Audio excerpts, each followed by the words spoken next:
हाथ पकड़ाયેલા આતંકીઓને લઈને કરીએ તો ગાંધીનગરથી ઝડપાયેલા આતંકીઓને લઈ એક મોટો ખુલાસો થયો છે। લખનઉ, અમદાવાદ, દિલ્હીમાં રેકી કરી હોવાનું સામે આવ્યું છે।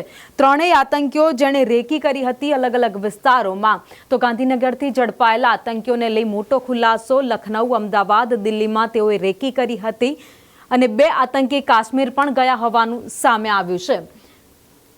તો અલગ અલગ વિસ્તારોમાં રેકી કરતા હતા ને કેમિકલથી હુમલો કરવાનો તે લોકોનો પ્લાન હતો। સાયનાઇડ કરતા ખતરનાક ઝેર બનાવવાનો પણ પ્લાન આ આતંકીઓ કરી રહ્યા હતા, જેમાંથી એક આતંકી છે જે હૈદરાબાદનો છે। ચીનથી તેણે અભ્યાસ MBBSનો કર્યો છે અને સૈયદ જે મોટા કેમિકલની તેને અભ્યાસ હતો, તેને જાણકારી હતી અને તે એક કેમિકલ એવું બનાવવાનો હતો અને ત્યારબાદ તે હુમલો કરવાનો પ્લાનિંગ કરી રહ્યા હતા।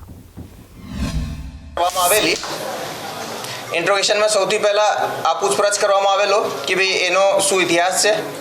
आज माणस है अराउंड लगभग 35-36 वर्षनी एनी उमर है। ए चाइना थी MBBS ની ડિગ્રી પણ ધરાવે છે। ઘણો બધો સ્ટડીની રીતે, લેંગ્વેજની રીતે ઘણો જાણકાર માણસ છે। એ સોશિયલ મીડિયા ઉપર ઘણી બધી ફોરેન એન્ટિટી જોડે કોન્ટેક્ટમાં હતો। આ જ એન્ટિટીમાં એક અબુ ખદીજા નામની એક એન્ટિટી જોડે પણ એ કોન્ટેક્ટમાં હતો, જેની આઈડેન્ટિટી આ માણસ એક ISKPના આમિર તરીકે એને ઓળખે છે।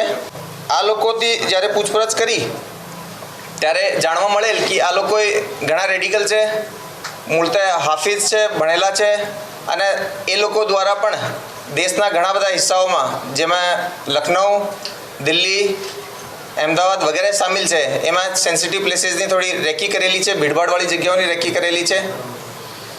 સાથે સાથે એ લોકો દ્વારા જાણતા છતાં કે ભાઈ એની અંદર વેપન છે, આ જે વેપનની ડિલિવરી છે એ હનુમાનગઢ રાજસ્થાન, જે કે એક બોર્ડરનો જિલ્લો છે, ત્યાંથી એના દ્વારા કરવામાં આવેલી છે।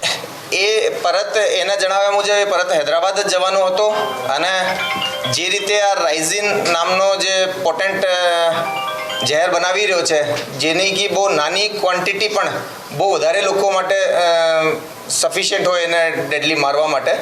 કહેવાય છે કે સાયનાઇડથી પણ વધારે પોટેન્ટ છે। પાસેથી કેશ બહુ વધારે નથી, એના પરત જવા માટે પૂરતો હતો, પરંતુ એના પાસેથી 2 મોબાઈલ સૈયદ પાસેથી મળ્યા છે અને બીજા બંને આરોપી પાસેથી પણ એક મોબાઈલ મળ્યો છે। સાથે સાથે 2 લેપટોપ પણ અમને એમાં મળ્યા છે। તો અતિવૃષ્ટિનો માર સહન કર્યા બાદ ખેડૂતો માટે હવે રાહતનો સમય આવ્યો છે। સમગ્ર રાજ્યમાં આજથી મગફળી સહિતની જણસીની ટેકાના ભાવે ખરીદી શરૂ કરવામાં આવી છે। લાંબા સમય બાદ માર્કેટિંગ યાર્ડ ફરી ધમધમતા થયા છે। સૌરાષ્ટ્રના યાર્ડ મગફળીથી ઉભરાયા હતા। ખેડૂતો વેચાણ માટે પોતાના વાહનો ભરીને મગફળી લઈને પહોંચ્યા હતા। તો મગફળીના 1450 રૂપિયા ભાવ મળતા ખેડૂતો પણ ખુશ થઈ ગયા છે। તો અત્યારે અતિવૃષ્ટિથી જે નુકસાન ખેડૂતોને થયું હતું, ત્યારબાદ સરકાર તરફથી સહાયની જાહેરાત કરવામાં આવી અને બાદમાં 9 તારીખથી જે ટેકાના ભાવે ખરીદી શરૂ કરવામાં આવી છે, તેને લઈ હવે ખેડૂતો ખુશ જોવા મળી રહ્યા છે।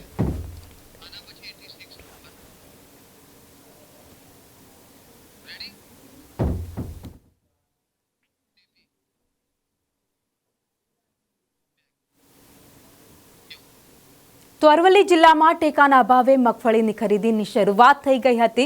મોડાસા ખરીદ કેન્દ્ર ખાતે મગફળીની ધામધૂમથી ખરીદીની શરૂઆત કરવામાં આવી। 5 જેટલા ખેડૂતને ખરીદી માટે મેસેજ કરાયા હતા। મગફળી સહિત 4 જણસની ખરીદી શરૂ કરાઈ। તો આવતીકાલ માટે 30થી વધુ મેસેજ ખેડૂતોને કરવામાં આવ્યા છે। બાયોમેટ્રિક પદ્ધતિથી જણસીની ખરીદી શરૂ કરાઈ છે। સરકારશ્રીએ આ વખતે ખેડૂતને તકલીફ ન થાય, કારણ કે આપણે બધા સમજી રહ્યા છીએ કે ભાઈ વરસાદ પડવાના લીધે જે પણ પ્રશ્નો થયા છે, આ પ્રશ્નોમાં ખેડૂતને વધુ તકલીફ ન પડે એ રીતે ખરીદી સુચારુ રૂપે ચાલે તેવી વ્યવસ્થા કરવા માટે સૂચનાઓ આપેલી છે। વધુમાં એક ખાસ મેસેજ હું દરેક ખેડૂતોને આપવા માગું છું કે આ વખતે આ જણસીની ખરીદી આધાર ઓથેન્ટિકેટ કરીને જ કરવામાં આવશે। એટલે તમામ ખેડૂતોને પોતાના આધાર સાથે લિંક મોબાઈલ નંબર હોય એનાથી જે નોંધણી થયેલી છે એનો બાયોમેટ્રિકથી ખરીદી કરવાની છે, તો તમામ સહકાર આપશો। બીજું, આ વખતે પેમેન્ટ ડાયરેક્ટ ખેડૂતોના ખાતામાં આધાર લિંક્ડ ખાતું હશે એમાં જ જશે। તો એ પણ દરેક ખેડૂતને વિનંતી છે કે આપે અહીંયા જણસી ભરાવો એ વખતે અહીંયા પણ ચેક કરી શકાશે અને આપ પણ ચેક કરી શકો છો। અને વધુમાં બેંક સાથે જઈ અને આપનું આધાર અને બેંક એકાઉન્ટ લિંક કરાવો કે જેથી પેમેન્ટ મેળવવામાં કોઈ તકલીફ ના પડે। સરકાર આ વખતે 7 દિવસ મેક્સિમમ આપણને પેમેન્ટ મળે તેવી વ્યવસ્થા કરેલી. સમગ્ર ગુજરાતમાં આજથી મગફળી ટેકાના ભાવે ખરીદી શરૂ થઈ છે, ત્યારે અરવલ્લી જિલ્લાના 6 કેન્દ્રો પર પણ આજથી શરૂઆત થઈ છે. જિલ્લામાં કુલ 17,000 જેટલા ખેડૂતોએ રજીસ્ટ્રેશન કરેલા છે. હાલ સંદેશ ન્યૂઝ પહોંચ્યું છે મોડાસાના મગફળી ખરીદી કેન્દ્ર ખાતે.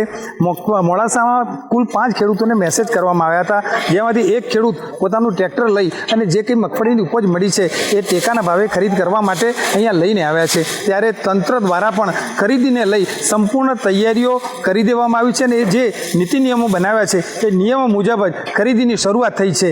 ત્યાં જિલ્લામાંથી જે કોઈ અધિકારીઓ છે એ પણ હાલ અહીંયા ઉપસ્થિત છે. મજૂરોએ પણ નિયમિત કામગીરી બજાવી છે અને રોજકામ કરી અને જે કંઈ મગફળી છે એની આજથી ખરીદીનો શુભારંભ મોડાસા કેન્દ્ર ખાતે કરવામાં આવ્યો છે. શૈલેષ પંડ્યા, સંદેશ ન્યૂઝ, અરવલ્લી. અને હવે સીધા જઈએ ગીર સોમનાથ જિલ્લામાં, જ્યાં 3 કેન્દ્ર પર ટેકાના ભાવે મગફળીની ખરીદી શરૂ કરવામાં આવી. કોડીનાર કેન્દ્ર પર 10 ખેડૂતોને મગફળીની ખરીદી માટે બોલાવ્યા હતા. 1,452 રૂપિયા ટેકાના ભાવની સામે માર્કેટ યાર્ડમાં 800 થી 1200 રૂપિયા સુધીનો ભાવ મળી રહ્યો છે, ત્યારે ખેડૂતો ખુશ થયા છે. સરખામણીએ ગયા વર્ષમાં 3,900 જેટલા મગફળીના રજિસ્ટ્રેશન ખેડૂતોના થયેલા હતા. એ ગયા વર્ષની સરખામણીએ આ વખતે સોયાબીન અને મગફળીના 15,000 જેવા કોડીનાર તાલુકામાં 15,000 જેવા રજિસ્ટ્રેશન થયા છે. મગફળીના ભાવની વાત કરું તો 1,452 રૂપિયા પ્રતિ 20 કિલો એટલે પ્રતિ મણ 1,452નો ભાવ આપે છે અને સોયાબીન પ્રતિ 20 કિલો 1,000. મગફળીની વાત કરું તો મણે 500 રૂપિયા જેવો વધારો છે માર્કેટ કરતાં. 500 થી 600 રૂપિયાનો ડિફરન્સ છે અને સોયાબીનમાં 200 થી 250 રૂપિયાનો ડિફરન્સ છે. લોકલ માર્કેટમાં 700 થી 800 રૂપિયા બજાર છે કે સારી હોય તો 900 આપે, એટલે એના કરતાં સરકારી કાંટામાં 500-600 રૂપિયાનો ડિફરન્સ રહે. ઉતારો અમારે 1.5 થી 1.5 ખાંડીનો ઉતારો છે. હારા અમુક વિસ્તારમાં 2 ખાંડી ઉપર હોય જાય છે.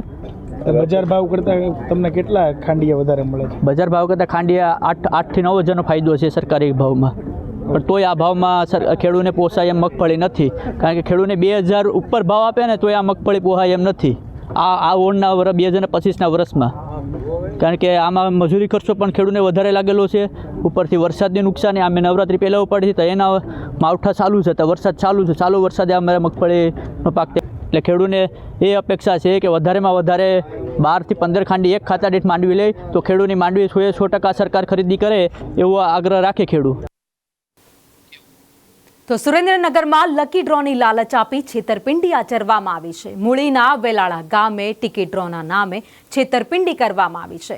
ઇનામની લાલચ આપી ટિકિટનું વેચાણ કરવામાં આવ્યું અને ત્યારબાદ આયોજકો ફરાર થઈ ગયા. વધુ અપડેટ સાથે સંવાદદાતા શાહરૂખ સિપાહી અમારી સાથે જોડાઈ ગયા છે. શાહરૂખ, શું વધુ માહિતી? જી ભાવેની જરૂર જણાવી દઉં કે સુરેન્દ્રનગર જિલ્લાનું મૂળી તાલુકાનું વેલાળા ગામ છે, ત્યાં રામદેવ પીરના મંદિરના લાભાર્થે એક ટિકિટ ડ્રોનું આયોજન કરવામાં આવ્યું હતું.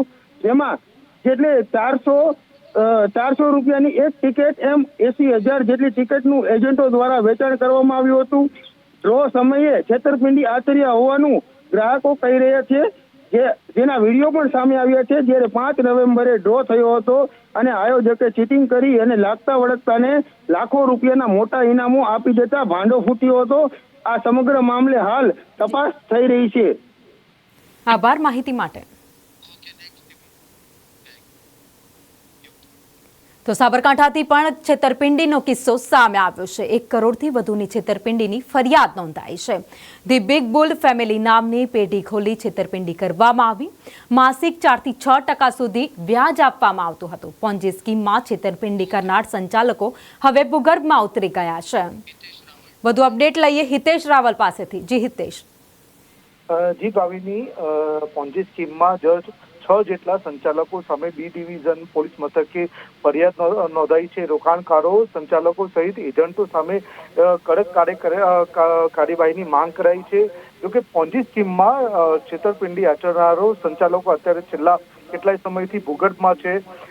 માસિક 4 થી 6% સુધીનું આપવામાં આવતું હતું વ્યાજ. 2 થી 15 લાખ જેટલું રોકાણ કરનારા રોકાણકારોને રડાવ્યા હતા. જોકે હિંમતનગર હારસમા વિસ્તારમાં ખોલાઈ હતી આ ધ બિગ બુલ ફેમિલી નામની પેઢી. 1,44,55,000ની ફરિયાદ નોંધાઈ છે. હિંમતનગર બી ડિવિઝન પોલીસ મથકે દુતારો સામે ફરિયાદ નોંધી આગળની તજવીજ હાથ ધરી છે. દીપાવીની આભાર માહિતી માટે. અને વાત રાજકોટની કરીએ, જ્યાં વ્યાજખોર વિજય મકવાણા ઝડપાઈ ગયો છે. વ્યાજખોરે 1 કરોડની સામે 10 કરોડ રૂપિયા માંગ્યા હતા. વ્યાજખોરોએ યુવકના હાથ પગ પણ ભાંગી નાખ્યા હતા. વિજય મકવાણા સહિત 3 સામે હત્યાના પ્રયાસનો ગુનો દાખલ કરાયો છે. આરોપી સામે અલગ અલગ પોલીસ સ્ટેશનમાં 8 જેટલા ગુના દાખલ કરાયેલા છે.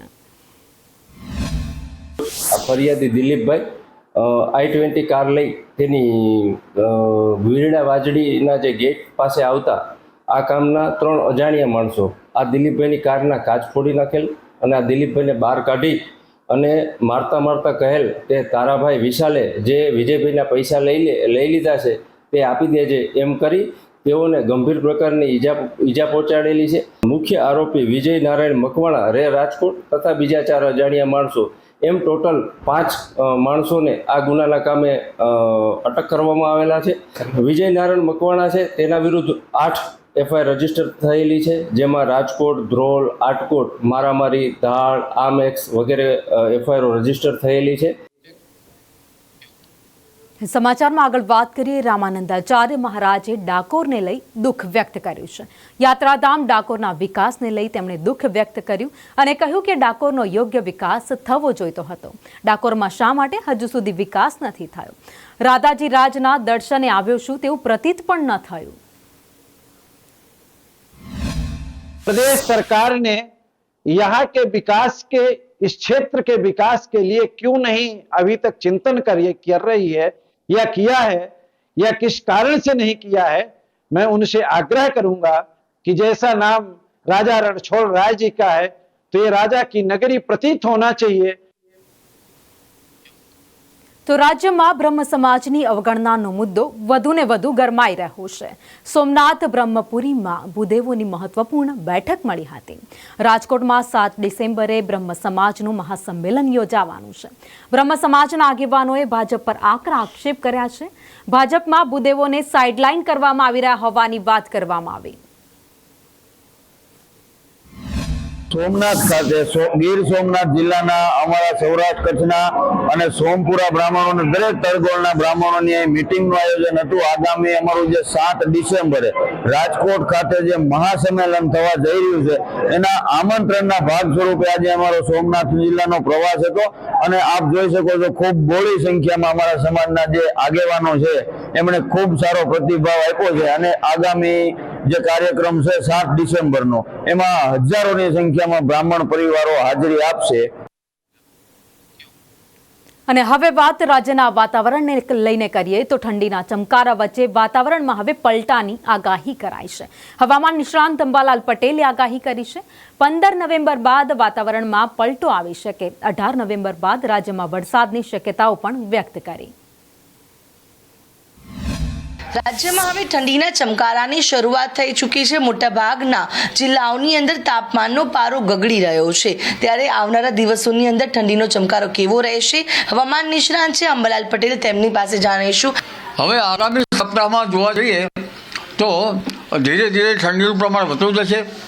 ઉત્તર પશ્ચિમ ભારતમાં લગભગ ઠંડીનું પ્રમાણ વધતું જશે અને લઘુત્તમ તાપમાન લગભગ 3 થી 4 ડિગ્રી સેલ્સિયસ ઘટવાની શક્યતા રહેશે. એટલે ઠંડા પવનો ફૂંકાવાની શક્યતા રહેશે. લા નીનો બનવાના એક સંકેતો સાંપડી રહ્યા છે. ત્યારે એવું કહેવાય છે કે ઠંડી વધે પરંતુ સમય આવે જ કહેવાની શક્યતા રહેશે. લા નીનો બનવાની શક્યતા લગભગ જાન્યુઆરી સુધીમાં રહેશે. ત્યારબાદ ધીરે ધીરે તટસ્થ તરફ સમુદ્રનું તાપમાન નીનો 3.4નું જવાની શક્યતા રહેશે. લગભગ 18 નવેમ્બર બાદ ત્યાં હવાનું હળવું દબાણ ઊભું થવાની શક્યતા રહે.